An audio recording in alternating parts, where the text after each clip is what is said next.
ketika kita tatbikkan Al-Quran itu, baik bacaan maupun penjelasannya, maka kita juga akan mendapatkan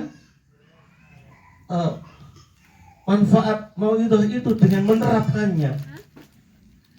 Dan kemudian kita melangkah pada sosialisasi apa yang kita pahami, kita dapatkan dari Al-Quran itu kepada orang lain.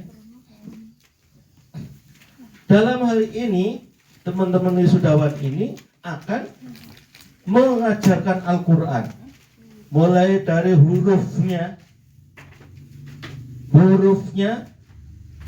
ya, bacaannya, tulisannya.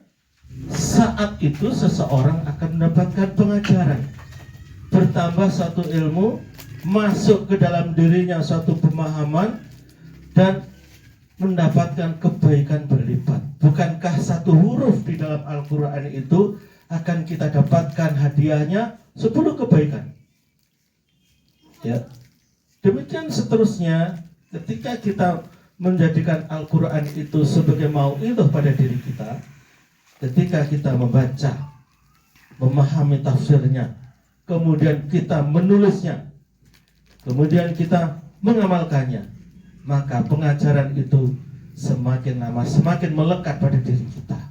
Bertambah ilmu, bertambah pemahaman, dan bertambah perilaku kita dengan menerapkannya, dan akan mendapatkan kebaikan itu berlipat ketika kita sudah mulai mensosialisasikan.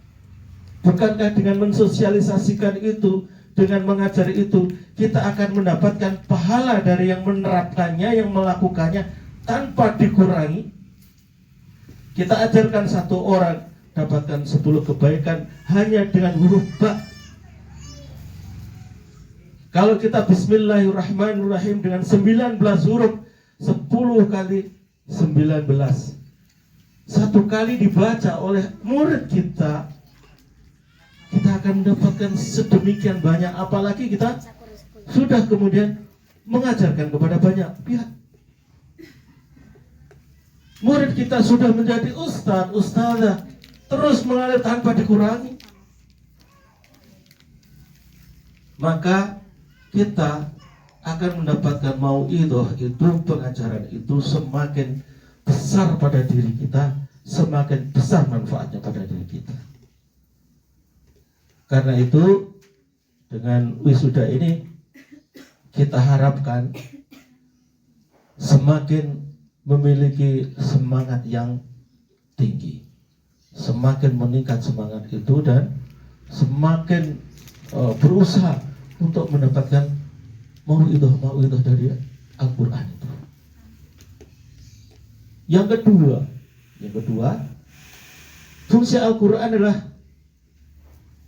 sifat.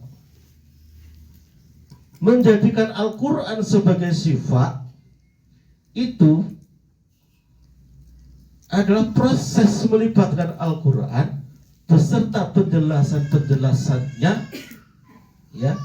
Jadi kalau kita ingin mendapatkan manfaat dari Quran, dari mauidhah sampai sifat, maka tetap saja ada suatu proses melibatkan Al-Quran sampai pada penjelasannya. Kita memahami tafsirnya dari ayat-ayat Al-Quran itu, baik secara bacaan, membaca Al-Quran diniatkan untuk sifat, mendengarkan Al-Quran diniatkan untuk sifat. Kita tidak sedang bisa membaca, kita mendengarkan Al-Quran diniatkan menjadi sifat. Kita menulis ayat-ayat Al-Quran diniatkan menjadi sifat, sebagai sifat. Kita menulis Al-Quran